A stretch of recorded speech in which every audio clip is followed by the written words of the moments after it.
lack of concrete plan or lack of clarity kung ano nga ba yung gusto mong gawin sa buhay as a freelancer, lalo na kung medyo matagal ka na dito sa industry. Or kung kagaya kayo ni Camille, sabi niya gusto niya sana mag-start ng outsourcing company kaso natatakot siya.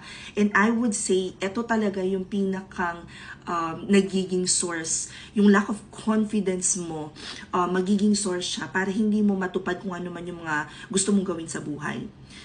Let me help you out. Hi, Mary here. Everyday nagpo-post ako ng bagong video sa pwede nyo sundan na some sort of roadmap. Kung gusto nyo na maging freelancer, virtual assistant, or gusto nyo na mag-work from home gamit ang computer at internet.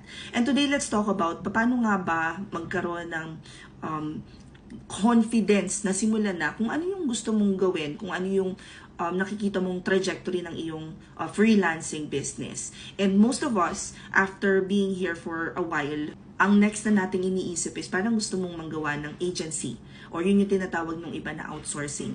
Yun